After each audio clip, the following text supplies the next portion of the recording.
கர்த்தர் நல்லவர். ஹல்லேலூயா. நம்ம ஏற்கனவே வாசித்த அந்த சங்கீதத்தில் ஆண்டவர் நமக்கு சொன்ன வார்த்தை அதுதான். முதல் வசனத்தை எல்லாம் சேர்ந்து வாசிப்போம். இதோ சகோதரர் ஒருமித்து வாசம் பண்ணுகிறது எத்தனை நன்மையும் எத்தனை இன்பமானது. சின்ன பிள்ளைங்க சத்தம் தான் கேட்குது, பெரியவங்களும் படிக்க மாட்டீங்களோ? நல்லா கவனிங்க. நான் ஏற்கனவே ஆரம்பிக்கும் போதே அதை கொஞ்சம் சொல்லிட்டேன். திட்டம் தெளிமா ஆண்டவர் இதை தான் சொன்னார். 3 நாளாக இதை கொடுத்தா என்கிட்ட பேசுகிறேன். ஒருமித்து வாசம் பண்ணுறது எவ்வளோ நல்லது. அங்கே தேவன் ஊற்றுகிற அந்த அபிஷேக தைலத்துக்கு ஒப்பாக, ஆவின் அபிஷேகத்துக்கு ஒப்பாக, ஆசீர்வாதத்துக்கு ஒப்பாக அந்த இடத்துல ஆண்டவர் ஆசீர்வாதத்தையும் ஜீவனையும் கட்டளை இடுகிறார். அப்படித்தானே போட்டு சொல்லுங்க. தருகிறார்ல, என்னது? ஆசீர்வாதத்தையும் ஜீவனையும் சொல்லுங்க. முடிக்கும் போது கட்டளை இடுகிறார். ஆண்டவர் ஆர்டர் பண்றார். ஒன்னா இருந்தா எல்லாம் நடக்கும். இப்ப எல்லாம் சர்ச்சில் என்ன செய்திருக்கிறோம்? வேற வேற குடும்பத்தை சேர்ந்தவங்க ஒன்னா வந்திருக்கிறோம். இங்க ஒரு ஆசீர்வாதத்தை கர்த்தர் கட்டளையிட்டு இருக்கிறார். இங்க ஒரு ஜீவனை கர்த்தர் கட்டளையிட்டு இருக்கிறார். உள்ள வந்துட்டு போயிருந்த நிமித்தம் திரும்பி போகும்போது நீங்க என்ன சொல்லுங்க? ஆசீர்வாதத்தோட கடந்து போறீங்க. கர்த்தர் இங்க இருந்து என்ன செய்கிறார்? உங்களை ஆசீர்வதிக்கிறார். ஆலயத்தின் சம்பூர்ணத்தினால், அவருடைய வீட்டின் பரிபூர்ண ஆசீர்வாதத்தினால் என்ன செய்யற சொல்லுங்க? கர்த்தர் ஆசீர்வதிக்கிறார். அது மாத்திரம் இல்ல, உங்க குடும்பத்துல, புரியுதா? அது உங்க கூட பிறந்த சகோதரா இருந்தாலும் சரி, குடும்பத்துல ஹஸ்பண்ட் ஒய்ஃபா இருந்தாலும் சரி, பேரண்ட்ஸ் பிள்ளைங்களா இருந்தாலும் சரி, புரியுதா? இல்ல ஒருத்தருக்கு ஒருத்தர் கொஞ்சம் நெருக்கமான மக்களா இருந்தாலும் சரி, நீங்க ஒன்னா இருந்தா உங்களுக்கு கர்த்தர் என்ன செய்யறார் சொல்லுங்க? ஆசீர்வாதத்தையும் அந்த இடத்துல ஜீவனையும் சொல்லுங்க கர்த்தர் கட்டளை இடுகிறார். இப்போ நம்ம ஒரு 3 காரியம் ரொம்ப சுருக்கமா பார்க்க போறோம். 3 ஒன்னா இருக்கணும்னா என்ன செய்யணும் சொல்லுங்க? வாயை திறந்து. ஒன்னா இருக்கணும்னா என்ன செய்யணும்? ஒருமித்து வாசம் பண்றது கொஞ்சம் என்ன சொல்றது? கஷ்டம்தான். இருந்தாலும் நீங்க ஒன்னா இருந்தா அப்படிதான் கொடுக்குது. ஆண்டவர் 17ஆம் அதிகாரத்தை திருப்பி சொல்றார். நாம் இருவரும் ஒன்றாய் இருக்கிறது போல அவர்கள் நம்மில் ஒன்றாய் இருக்கணும். அடுத்தது அவங்க ஒருத்தருக்கு ஒருத்தர் இப்படி இருக்கணும், ஒன்றா இருக்கணும். புரியுதா? அப்போ ஆண்டவருடைய விருப்பம் என்ன தெரியுமா? தேவ ஜனங்கள் ஒன்னா சந்தோஷமா சமாதானமா வாழணும். அது கெடுக்கிறதா சாத்தானுடைய வேலை. தேவனும் ஆண்டவரும் ஒன்னா இருந்தாங்க. தேவனும் மனிதனும், ஆதாம் ஏவாள், அதான் முதல் குடும்பம். அந்த ஒற்றுமை பிரிக்கிறதுக்கு என்ன செஞ்சான்? உள்ள வந்து இப்படி சொன்னதுண்டோ அப்படி சொன்னதுண்டோ, பொய் பித்தலாட்டம், சந்தேகம். புரியுதா? என்னாச்சு? கடைசியில தேவன் சொன்னதை நம்பாம சாத்தான் சொன்னதை நம்பி என்ன பண்ணாங்க? கட்டளை மீறினாங்க, கீழ்ப்படியாமல் போனாங்க. ஆண்டவரை பார்க்க பயம் வந்தது, தேவனை விட்டு பிரிந்து ஒளிச்சுக்கிட்டாங்க. புரியுதா? அப்போ அவன் வந்து சாத்தான் சந்தேகத்தை விதைக்கிற மாதிரி, இல்ல இல்லாத பொல்லாத பொய் தானே சொன்னா, நீங்க அவர் சாகவே சாவீர்கள்ன்றார். இந்த கனியை சாப்பிட்டா சாகவே சாவீர்கள். அவன் நான் சொல்ற, நீங்க சாவது இல்லை. அப்போ பொய்யை நம்ப பண்ற மாதிரி நிறைய விஷயம் நடக்கும் உங்க வீட்டுல. அதை நீங்க நம்பி அந்த ஒற்றுமையை குலைச்சிட்டா உங்க குடும்பத்துல எதை இழந்துட்டீங்க? நன்மையையும் ஆசீர்வாதத்தையும் இழந்துட்டீங்க. புரியுதா? அதனால 3 காரியம் பார்க்க போறோம். ஒன்னா இருக்கணும்னா நம்ம என்ன செய்யணும்? முதல்ல ஒரு வசனம் வாசிங்க. ஆதியாகமம் 13ஆம் அதிகாரம் 8ஆம் வசனம். ஆதியாகமம் 13ஆம் அதிகாரம் 8ஆம் வசனம். யாராவது வாசிங்க. ஆபிரகாம் லோத்தை நோக்கி, எனக்கும் உனக்கும் என் மேய்ப்பருக்கும் உன் மேய்ப்பருக்கும் வாக்குவாதம் வேண்டாம், நாம் சகோதரர். என்ன சொல்றாரு அங்க? இதெல்லாம் நம்ம ஏற்கனவே நிறைய இடத்துல படிச்சிருக்கோம். பைபிள் ஸ்டடியில் வரும்போது கூட இதெல்லாம் கொஞ்சம் பார்த்தோம். அவங்க ஒரு நிறைய ஆடு மாடுகள், மிருக ஜீவன்கள், வேலைக்காரிகள் நிறைய பேர் இருக்கிறாங்க. ஆனால அந்த பூமி அவங்களை தாங்களே, அந்த அளவுக்கு அவங்க செழிப்புல இருக்கிறாங்க. அப்போ கடைசியில் என்ன ஆகுது? வாக்குவாதம் வருது. ஒருவேளை தண்ணி குடிக்கிறதுல வாக்குவாதம் வந்துருக்கும். நாங்க ஃபர்ஸ்ட் குடிக்கிறதா, நீ ஃபர்ஸ்ட் குடிக்கிறதா, மிருகங்கள் நிறைய இருக்குல்ல, ஏதோ ஒன்று வந்திருக்கு. அப்போ ஆபிரகாம் சொல்றாரு, நாம் சகோதரர், நமக்குள்ள என்ன வேணாம்னு சொல்றாரு. வாயத்தில் சொல்லுங்க, என்ன வேணாம்? வாக்குவாதம் வேணாம். ஒற்றுமை கெடுக்கிறது எது சொல்லுங்க? வாக்குவாதம். வாக்குவாதத்துக்கு ஆப்போசிட் என்னது சொல்லுங்க?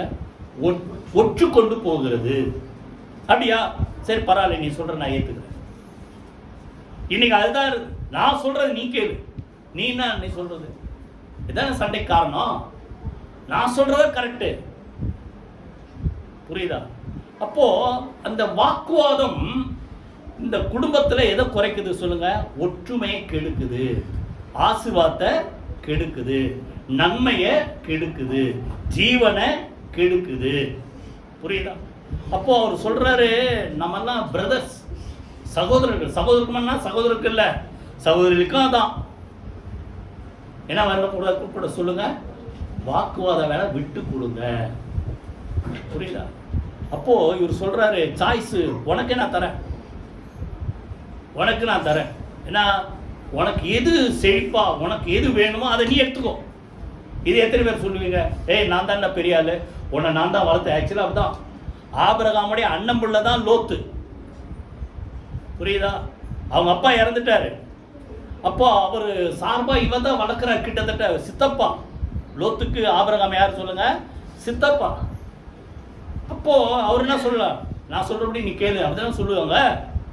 இப்போ இவர் பெரியவர் சொல்றாரு, நான் உனக்கு முதல் வாய்ப்பை கொடுக்குறேன், உனக்கு எது சிறந்ததோ விட்டு கொடுக்கறது தான். நான் சொல்றதா நீ கேட்கணுன்றது இல்லை. இப்போ சான்ஸ் உனக்கு கொடுக்குறேன். உனக்கு எந்த பக்கம் போ, வலது பக்கமோ இடது பக்கமோ வடக்கோ தெற்கோ, நீ எந்த பக்கம் போறியோ அந்த பக்கம் நீ போ. நீ விட்டு கொடுக்கறத நான் எடுத்துக்கிறேன். புரியுதா? அப்படின்னு இவர் என்ன பண்றாரு? சோதோம் திசையை பார்க்கிறாரு. அது எப்படி இருக்குதா? செழிப்பா இருக்கு. எப்படி சொல்லுங்க? அது லோத்து தன் கண்களை ஏறெடுத்து பார்த்து யோர்தான் நதிக்கு அருகான சமபூமி முழுவதும் நீர்வளம் புரிந்தினதா இருந்தது. சோதோம் குமாரை அழிக்கிறதுக்கு முன்னாடி அது விடிந்துதான் கர்த்தருடைய தோட்டத்தை போல செழிப்பா இருக்குது. இப்போ இவன் கண்ணுக்கு எது சேர்த்து தோணுது? ரொம்ப பச்சை பசைன்னு. கடைசியில் என்ன ஆச்சு? அவன் குடும்பமே ஒரு முன்னுக்கு வர முடியாது போச்சு. பின்னால் சொல்றேன், முடிஞ்சா சொல்றேன். புரியுதா? அந்த சோவார் சோதோம் குமாராவை கர்த்தர் அழித்தார். அதுக்கப்புறம் உயிருக்கு பயந்து ஒரு கெபியில போய் தங்குறாங்க. கடைசியில் என்னாச்சு? சொந்த பெண் பிள்ளைங்க தகப்பன் மூலமா பிள்ளைய பெற்றான். எவ்வளவு கேவலமா! புரியுதா? அப்படி போச்சு அவன் லைஃப். ஆனா விட்டு கொடுத்த ஆபிரகாமுக்கு ஆண்டவர் சொல்றாரு, நீ பார்க்கிற பூமியெல்லாம் பின்னால தொடர்ந்து நீங்க பச்சா நிறைய இருக்கு. அந்த சுத்தி வடக்க தெற்க கிழக்க மேற்க எல்லாம் சுத்தி பார். நீ பார்க்கிற பூமியெல்லாம் உனக்கும் சந்ததிக்கு நான் தருவேன். இப்ப நல்லா கவனிங்க. விட்டு கொடுத்தா ஒற்றுமையை காப்போம். நமக்கு எங்க கர்த்தர் கட்டளை சொல்லுங்க? அங்க ஆசீர்வாதத்தை, வாயத்தரிப்பு சொல்லுங்களேன், ஆசீர்வாதத்தையும் ஜீவனையும் கட்டளை இடுகிறார். ஒன்னா இருக்கு. ஏற்கனவே ஒரு கதை சொன்னேன். 4 காலமாட சிங்கம் வந்து அடிக்க பார்த்தது, நரி வந்து சந்தேகத்தை விதைச்சு ஒற்றுமை கெடுத்தது, அதுக்கப்புறம் அடி வாங்குச்சு. இப்போ நல்லா இன்னொரு கதை இப்போ ஞாபகப்படுத்துறேன். சின்ன வயசுல படிச்சதாகும். ஒரு அப்பா வந்து தன்னுடைய பிள்ளைங்க 4-5 பேர் பிள்ளைங்க இருக்கிறாங்க, கூப்பிடுறார். அவர் மரண தருவாயில இருக்கிறார், சாக போறாரு. அவங்களுக்கு ஒரு பாடத்தை கற்றுக் கொடுக்கணும்ட்டு 5 பேரையும் கூப்பிடுறாரு. வாங்கப்பா 5 பிள்ளைங்க வாங்க அப்படின்ட்டு 5 பிள்ளைங்களை கூப்பிட்டு இந்த சின்ன சின்ன குச்சிங்க இருக்கு பார்த்தீங்களா, நீட்டா அந்த குச்சிங்களை மொத்தமாக சேர்த்து ஒரு பண்டல் கட்டியிருக்கு, கயிறு போட்டு கட்டிட்டு இதை யாராவது உடைங்கன்ற. 5 பிள்ளைங்களை வராங்க. மொத்தமாக பண்டல் இவ்வளோ திக்கா இருக்குது. உடச்சு பார்க்குற உடைக்க முடியல. அப்போ அவர் கேட்குற, இது உடைக்கணும் என்ன பண்ணலாம்? ஒன்னா இருந்தால் உடைக்க முடியாது, கட்டை அவுத்துட்டா தனித்தனியா உடைச்சிடலாம். அப்போ சொல்றாரு, இதுதான் உங்களுக்கு நான் சொல்லி கொடுக்குற பாடம். நீங்க ஒன்னா இருந்தா உங்களை யாரும் உடைக்க முடியாது. இப்போ அந்த கயிறு போட்டு கட்டுது பாருங்க, அந்த கயிறு தான் அன்பு. கையை வைத்து எத்தனை சோத்திரமான இதை உங்களை விட்டு பிரிச்சுட்டா உங்களை லேசா உடைச்சிடலாம். ரொம்ப ஈஸியா சொல்லி கொடுக்குறேன். அப்போ நல்லா கவனிங்க. ஒன்னா இருந்தா ஆசீர்வாதம், ஒன்னா இல்லைன்னா அழிவு. புரியுதா? இப்போ பாருங்க, ஒரு வசனம் வாசி. வாக்குவாதம் பண்றீங்களா, விட்டு கொடுக்குறீங்களா? 1 கொரிந்தியர் 10ஆம் அதிகாரம் 10-16 முதல்ல வாசிக்க, அதுக்கப்புறம் தொடர்ந்து பார்ப்போம். 10-16 நாம் ஆசீர்வதிக்கிற ஆசீர்வாதத்தின் பாத்திரம். 1 கொரிந்தியர் 10:16. தப்பா படிச்சுட்டோம். இரு, நான் தான் தப்பாயிட்டேனா? ஒரே நிமிஷம். 9:16.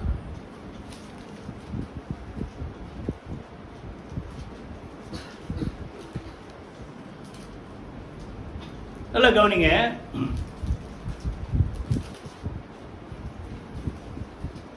சரி, அந்த நம்பர் தப்பா எழுதிட்டேன். நான் சொல்றேன், அந்த வார்த்தையை சொல்றேன்.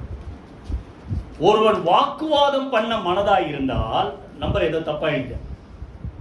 என் மனசுல ஆண்டவர் சொன்ன ஒருவன் வாக்குவாதம் பண்ண மனதாய் இருந்தால், எங்களுக்கும் தேவனுடைய சபைக்கும் அப்படிப்பட்ட வழக்கம் இல்லை. உலகத்துல இருக்கிற வாக்குவாதம் பண்ணலாம், ஆர்குமெண்ட்ல ஜெயிச்சோம்.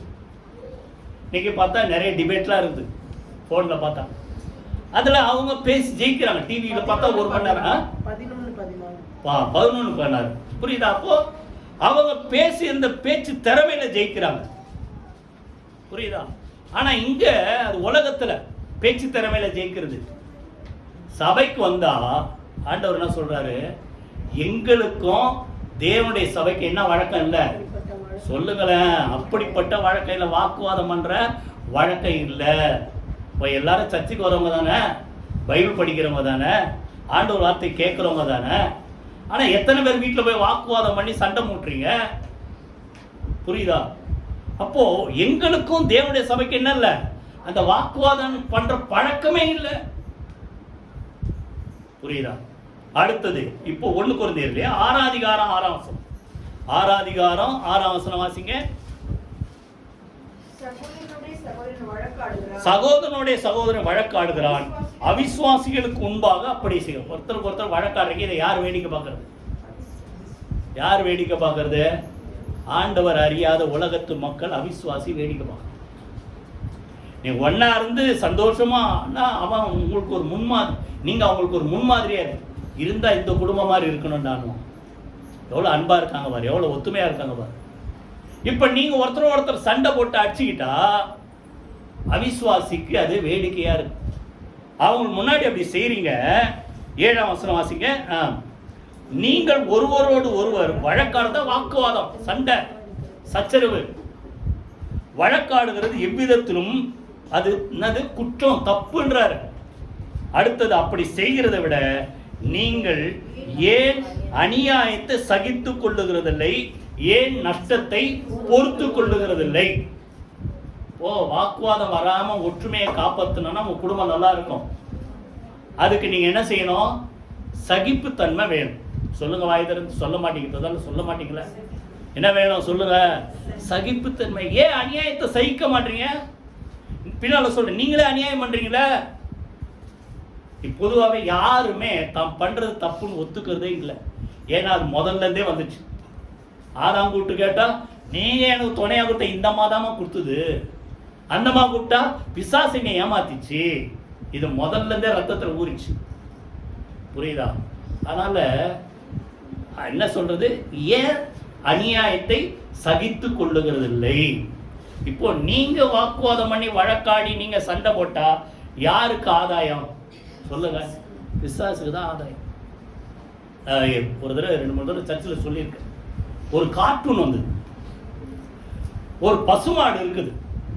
பசுமாட்டு தலையை பிடிச்சிட்டு ஒருத்தன் சொல்றான், இந்த பசுமாடு எண்டுன்றான். அண்ணன் தம்பிங்க 2 பேர்.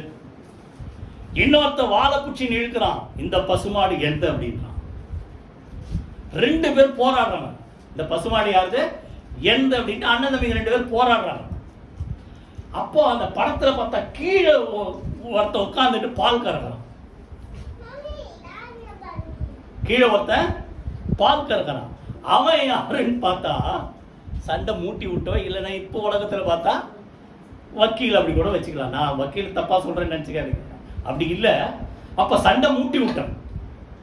சொல்லுங்க, இப்போ நீங்க 2 பேர் சண்டை போட்டா யாருக்கு ஆதாயம் சொல்லுங்க?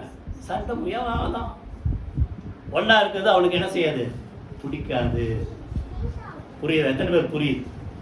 அதனால நல்லா கவனிங்க. ஆசீர்வாதம் வேணும்னா என்ன வேணும் சொல்லுங்க? ஒற்றுமையா வாழணும், விட்டு கொடுக்கணும். கைகளை வைத்து கத்துற சூத்திரம் பண்ண. நீங்க பார்த்தீங்கன்னா 2 நாளாகமத்தில் யோசபாத்துக்கு விரோதமா 3 ஜாதிகள் வந்தாங்க சண்டை போடும். யார் யார் தெரியுமா?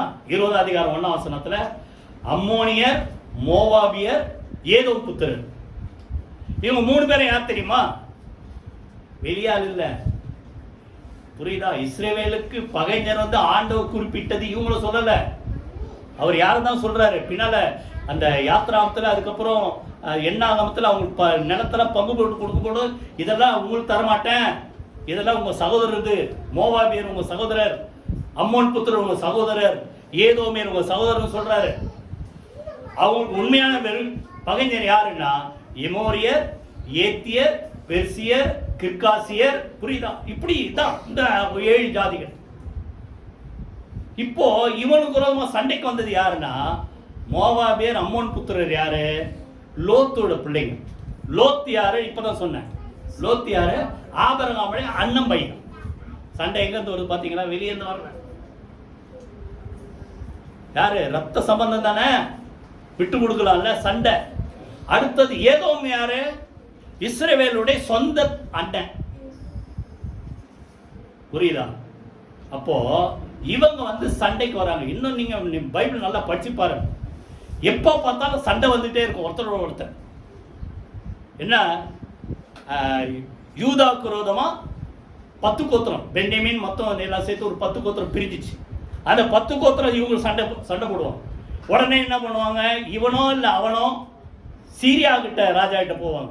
பொண்ணு வெள்ளியும் கொடுத்து, நீ ஆக்சுவலாக அண்ணன் தானே, அண்ணனோ தம்பியை வச்சிங்களேன், அவன் எனக்கு விரோதமாக யுத்தத்துக்கு வரான், நீ வந்து அவனை சண்டை போட்டு அவனை அழிக்கணும். எப்படி இருக்கு பார்த்தீங்களா? இப்போ இவங்க 2 பேரும் ஒன்னா சண்டையை தீர்த்துக்கிட்டா 2 பேருக்குமே நஷ்டம் இல்லை. இவன் என்ன பண்றான்? அடுத்த ராஜா சீரியா, அசீரியா, எகிப்து இதெல்லாம் வரும், மாற்றி மாற்றி வரும். அவங்களுக்கு பொண்ணும் பொருளும் கொடுத்து என்ன பண்றான்? சண்டையை தீர்த்து வை. யாருக்கு லாபம்? அண்ணன் தம்பிக்கு லாபமா, வெளியே இருக்கிற லாபமா? எத்தனை பேர் புரியுதா? அப்ப நல்லா கவனிங்க. நஷ்டம் நமக்கு தான். ஒன்னா இருந்தா ஆசீர்வாதம். கைகளை கத்துற. நேத்து நான் பைபிள் தொடர்ந்து திருப்பி படிக்கிறேன். நேத்து படிக்கும் ஒரு வார்த்தை படிச்ச பாருங்க. 2 சாமுவேல் 2:16. யார் ஒருத்தர் வாசிங்க. 2 சாமுவேல் 2:16.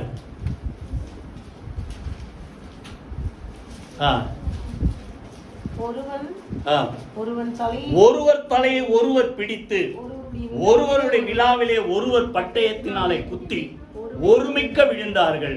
அதனாலே கிபியோனில் இருக்கிற அந்த ஸ்தலம் எல்காத் அசூரிம் எனப்பட்டது. இங்க வந்து தாவீது யூதாவுக்கு ராஜாவாயிட்டாரு. அப்னேரு அந்த சவுல் செத்துட்டதால அவன் பிள்ளைய ராஜாவாக்கி அந்த மற்ற இஸ்ரவேல் கோத்திரத்துல ராஜாவாக்கி வந்தோடனே 2 அந்த குரூப்பும் சந்திக்குது ஒரு இடத்துல.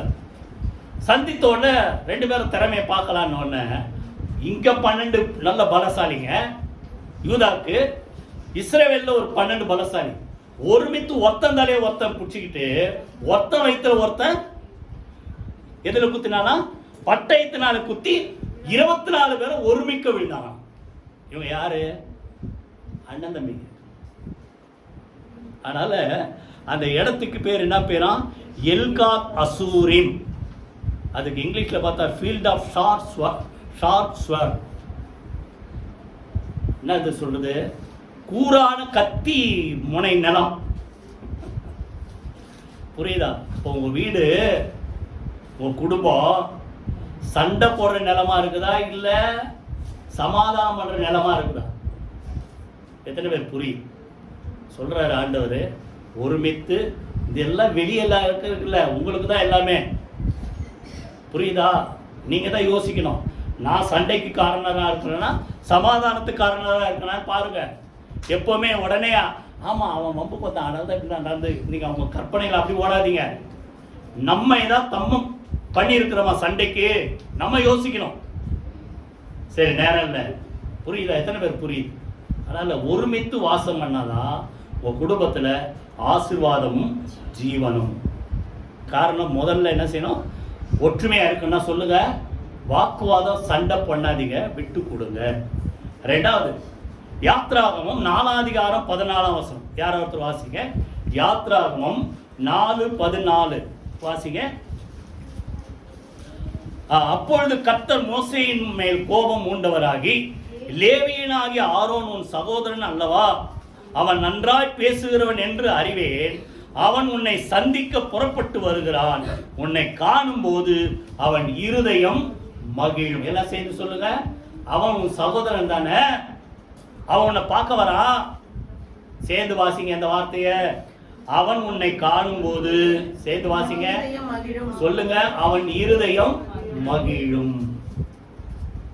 ஒன்னா இருக்கணும்னா ஒருத்தருக்கு ஒருத்தர் பார்க்கும்போது சந்தோஷம். உலக பார்த்து கேட்க, எத்தனை பேர் சந்தோஷமா இருக்கிறீங்க?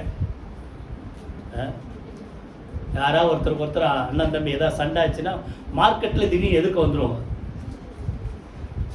என்ன பண்ணுவாங்க? நான் சொல்றது எப்பவுமே அண்ணன் தம்பிங்களே சொல்றேன்னு நினைக்காதீங்க.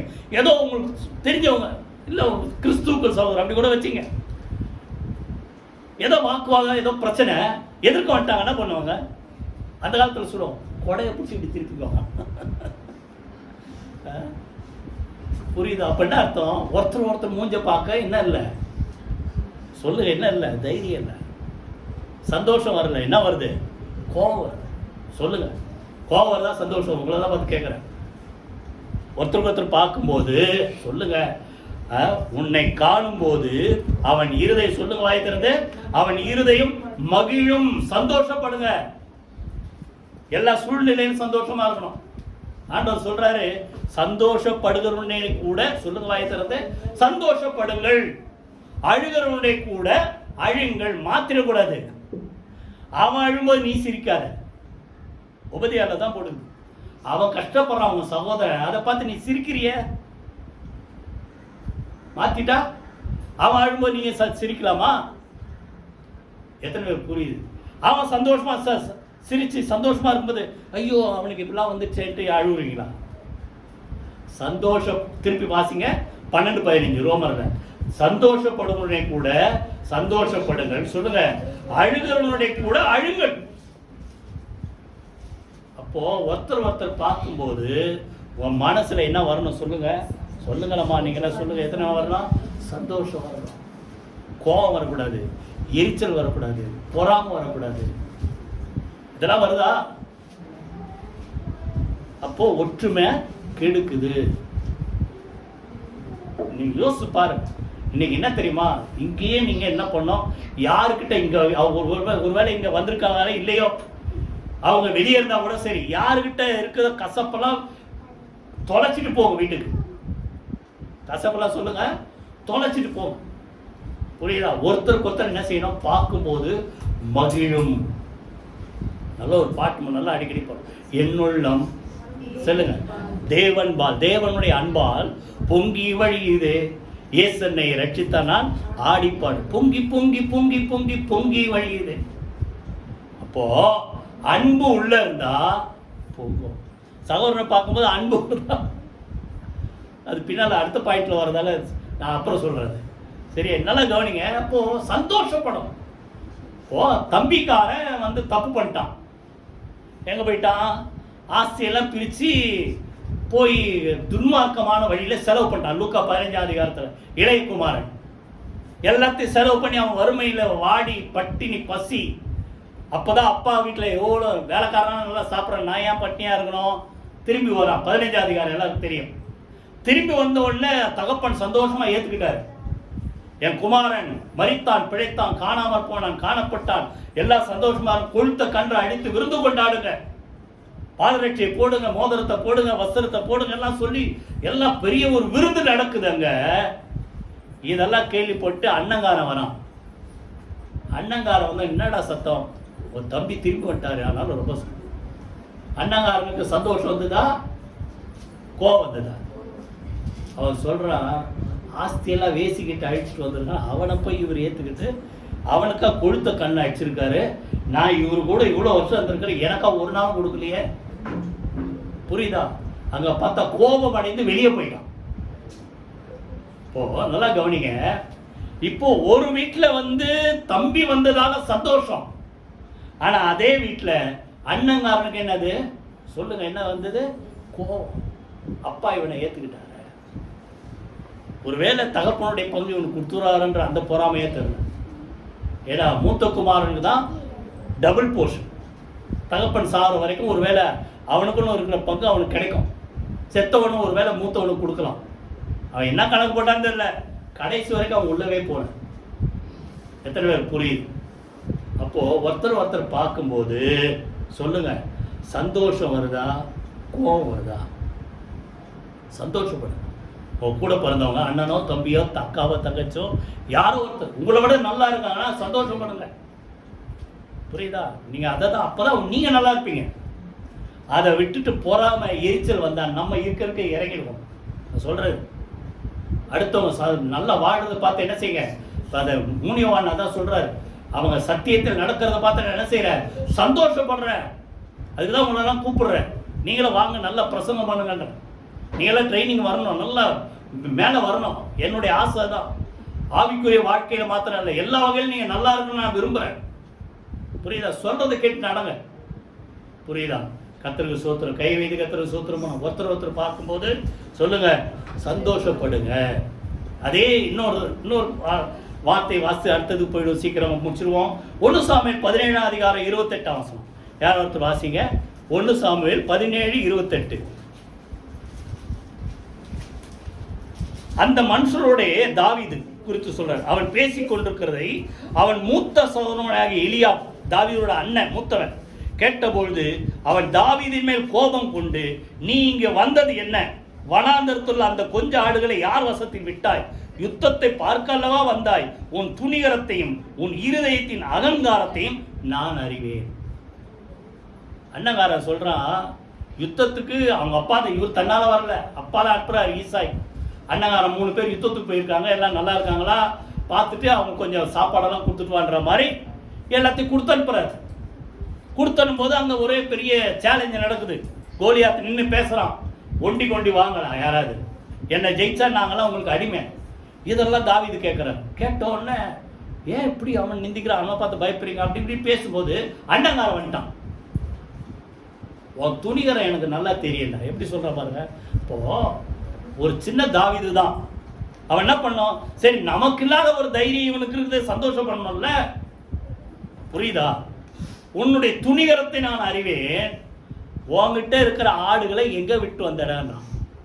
அப்ப இவன் மைண்டில் என்ன இருக்குது, இவன் யுத்தத்துக்கெல்லாம் லாய்க்கு இல்லை, இவன் எதை மேய்க்கதான் லாய்க்கு, ஆடு மேய்க்கதான் லாய்க்கு. யாராவது உங்க அவளை கூட பிறந்தவங்களை பத்தி ஏதாவது நினைச்சா விட்டுருங்க. காரணம் என்ன தெரியுமா? முந்தின அதிகாரத்தில் தான் ராஜாவை ஒருத்தர் அபிஷேகம் பண்ணோன்ட்டு சாமுவேல் தீர்க்கதரிசி வரார். 16 அதிகாரத்தில் முதல்ல வந்து நின்னது யாரு? இவன் தான் வந்து நின்னான், எலியா. பாட்ட சாட்டமா இருக்கிறான். இவன் தான் ராஜாவை அக்கௌண்ட். ஆண்டவர் சொல்றாரு, இவன் வளர்ச்சியெல்லாம் பார்க்காத, நான் வளர்ச்சியை பார்க்கிறவர் இல்லை, முகத்தை பார்க்கிறவர் இல்லை, இருதயத்தை பார்க்கிறேன். அப்படி 7 அண்ணமாரையும் தள்ளிட்டு 8ஆவதா எங்க இருக்கிற மந்தையில இருக்கிற தாவீதை கூட்டு வந்து இவன் தான் ராஜா ஆண்டவர் சொல்றாரு. அப்போ இவனுக்கு எப்படி இருந்திருக்கும்? சின்ன பையன், பொடி பையன், நாங்களாம் வாட்ட சாட்டமா இவ்வளோ பேர் இருக்கிறோம், எங்களெல்லாம் தள்ளிட்டு இவ ராஜா ஆயிட்ட. அந்த பொறாமை எரிச்ச. அதனால்தான் இந்த கேள்வி வருது, உன் துணிகரை எனக்கு நல்லா தெரியும்டா, எதுக்குடா வந்த? புரியுதா? எத்தனை பேர் குறிப்பில் பேசுறீங்களா? புரியுதா? ஒருத்தர் நல்லா இருந்தா, புரியுதா, கூட பிறந்தவங்களோ கூட பிறக்காதவங்களோ அடுத்தவங்க பார்த்து உங்களை அவங்க நல்லா இருக்கா பார்த்து சந்தோஷப்படுங்க. புரியுதா? சந்தோஷப்படுவதை கூட வாய்தல் சொல்லுங்க, சந்தோஷப்படுங்க. அவன் முன் சகோதரன் அல்லவா? இப்போ சகோதரன்னா ஒருத்தர் பார்க்கும்போது என்ன வரணும் சொல்லுங்க, சொல்ல மாட்டீங்களே, என்ன வரணும்? இருதயத்துல சந்தோஷம் வரணும். ஒருவேளை இதுவரைக்கும் ஏதாவது கசப்பு இருந்தா இன்னையோட விட்டுருங்க, மனம் திரும்ப. 3வது, ஒருமித்து வாசம் பண்றதுக்கு என்ன செய்யும்? அதை ஆதியாகமத்தில் திருப்பி வாங்க. 43:30. ஆதியாகமம் 43:30. யோசேப்புடைய உள்ளம் தன்னுடைய சகோதரனுக்காக பொங்கினபடியால் அவன் அழுகிறதற்கு இடம் தேடி துரிதமாய் அறைக்குள்ளே போய் அங்கே அழுதான். நல்லா கவனிங்க. யோசேப்பு தன்னுடைய தம்பி பென்யமீனை பார்த்தான். பார்த்த உடனே அவன் உள்ள என்னாச்சான் சொல்லுங்க, பொங்குது. சகோதரர் பார்த்த உடனே உள்ள பொங்குதா, பொறாமப்படுது. அதான் நான் முதல்ல பாடின என்ன பாட்டு, என்னுள்ளம் சொல்லுங்க தேவன்பால், தேவனுடைய அன்பால் பொங்கி வழியுது. அன்பு உள்ள இருந்தா பொங்கும். ஏன்னா தேவனுடைய ஆவியான நமக்குள்ள எதை ஊற்றி இருக்கிறாரா, தேவ அன்பை ஊற்றி இருக்கிறார் பரிசுத்த ஆவியின் மூலமாய். சொல்லுங்க, ஒவ்வொரு மேல என்ன ஊற்றப்பட்டிருக்குது, அன்பு ஊற்றப்பட்டிருக்கிறது. அந்த அன்பு உள்ள இருந்ததால அந்த அன்பு பொங்குது. ஆக்சுவலா கரெக்டா பார்த்தா அந்த வார்த்தை உள்ளம் பொங்கினதுன்னு இருக்கு, கரெக்டா வார்த்தை. அவனுக்குள்ள இருக்கிற மனதுருக்கம் உள்ள அன்பு பொங்குச்சு, கரெக்டா போச்சு. இன்னும் சொல்ல போனா அவன் குடல் தன்னுடைய சகோதரனை பார்த்தோன்னு துடித்தது, அப்படிதான் சொல்லணும். ஏன்னா இதே வார்த்தை தமிழ்ல வித்தியாசம் இருக்கும், இங்கிலீஷ்ல பாத்தீங்கன்னா ஒரே வார்த்தை தான். எங்க இருக்கு தெரியுமா, ஒன்று ராஜாக்கள் 3:16 ரெண்டு அம்மாமாரங்க வந்து சண்டை போட்டாங்கல்ல பிள்ளைக்காக, ஏன் புள்ளதான் ஏன் புள்ளதான்ட்டு. உடனே என்ன சொன்னாரு சாலமோன் ராஜா, வெட்டி ரெண்டா போட்டுரு. அப்போ உயிரோடு இருக்க பிள்ளையுடைய நிஜமான தாய் அங்க போட்டிருக்கோம், அவளுடைய உடல் அவளுடைய குடல் தன்னுடைய பிள்ளைக்காக துடித்ததினால், ஐயோ என் பிள்ளை கொள்ளாதீங்க, அவளுக்கே முழுசா கூட கொடுத்துருக்கு, என் பிள்ளை உயிரோடு. இதான் காரணம், அவளுடைய குடல் என்ன செய்தது, அதான் உள்ள கொதிக்குது. அதை போலதான் யோசேப்புக்கு தன்னுடைய சகோதரனை பார்த்தோன்னு உள்ள என்னாச்சா சொல்லுங்க, பொங்கினதுன்னா அதை சொல்றது. நம்ம ஊர்ல ஒரு வார்த்தை சொல்லுவோம், தான் ஆடாவிட்டாலும் என்ன ஆடும், இதெல்லாம் ஆடுதா இல்ல இதே மீறி சண்டை போடுறீங்களா? தான் ஆடாவிட்டாலும் தன் சதை ஆடும், ரத்த சம்பந்தம், புரியுதா? அதனால நல்லா கவனிங்க, உள்ளம் என்ன செஞ்சுதான் பொங்குது, அன்பு பொங்கல். ஒருத்தர் பார்த்தா சொல்லுங்க, வாய் திறந்த அன்பு பொங்கல். அந்த அன்பு பொங்குறதால தான் இவங்க ஒரு மாதிரி பண்ணா கூட, அப்பா யாக்கோபு செத்த உடனே, நீங்க அப்புறம் சுருக்கமா சொல்றேன் 50ஆம் அதிகாரம் அப்புறம் படிச்சுப்பாரு, எல்லாம் வந்து மொத்தமா யோசேப் காலில் வந்து விழுறாங்க. எங்க அப்பா உயிரோடு இருக்கும்போது எங்களெல்லாம் மன்னிக்க சொன்னாரு, அதனால நீங்க எங்களெல்லாம் மன்னிச்சிடணும்ட்டு யோசேப் காலில் விழுந்தவொடனே, அப்போ யோசேப்பு சொல்றாரு, புரியுதா, நீங்கள் எனக்கு தீமை செய்ய நினைத்தீர்கள், ஆனா தேவன் அதை நன்மையா முடிவு பண்ணினான். புரியுதா, நான் உங்களை ஒண்ணும் பண்ண மாட்டேன் அப்படின்னு சொல்லிட்டு ஒரு வார்த்தை இருக்கும், அவர்களோட பட்சமாய் பேசினான். வாயத்துல சொல்லுங்க, என்ன பேசணும்? அன்பு இருந்தா சொல்லுங்களேன், அன்பு போங்க, என்ன பேசணும்? பட்சம், அவங்க சைட்ல அவங்க சப்போர்ட்டா பேசுங்க. சகோதரனோட என்ன சொல்லுங்க, பட்சமாய் பேசி, அதுக்கப்புறம் பார்த்தா அவங்களுக்கெல்லாம் நல்ல என்னென்னலாம் செட்டில் பண்ணணும் எல்லாத்தையும் கொடுத்து அவங்கள ஆதரித்தான். இப்போ ஒரு வசனம் வாசிங்க, கலாத்தியர் 5ஆம் அதிகாரம் 14-15. யாரோ ஒருத்தர் வாசிங்க, கலாத்தியர் 5ஆம் அதிகாரம் 14-15.